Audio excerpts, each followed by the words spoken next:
তারাবির নামাজের নিয়ত, দোয়া ও মুনাজাতের দোয়া কোনটা এবং কিভাবে পড়ব?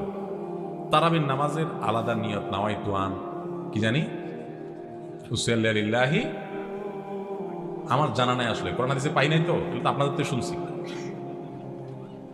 আচ্ছা, আরেকটা কি তারাবির দোয়া মুনাজাত? তারাবির দোয়া ওই যে 4 রাকাত পর পর কি পড়ে, সুবহানাজিল মুলকি ওয়াল মালাকুতি, আমি এর দূরই পারি শুধু। এরপরে কি আছে?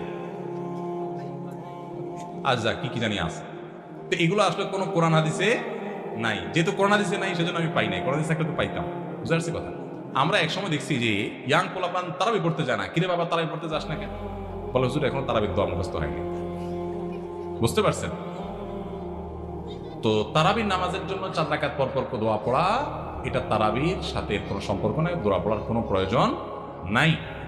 4 রাকাত পর একটু অবসর দেয় ইমাম সাহেব, এটা রেস্ট। আপনি এটা একটু পানি খাবেন, দরকার একটু হাত পা এদিক সেদিক করবেন, একটু রেস্ট করবেন, একটু শরীরটা এলায়া বসবেন, দরকার একটু পেশা বজু করে চলে আসবেন। এটা হলো রেস্টের সময়। তারাবি মানে হলো আরাম করে করে পড়া, 4 রাকাত পর রেস্ট দেওয়া। ওই মধ্যপ্রাচ্যের লোকরা, মিডিল ইস্টের লোকেরা আছে, আমাদের দেশেও কোনো কোনো মসজিদ দেখা যায় 4 রাকাত পর পর একটু খেজুর, একটু পানি, একটু চা, একটু খায় মানুষ। তো এটা তো রেস্টের সময়, আপনি রেস্ট না করে কি করতেছেন?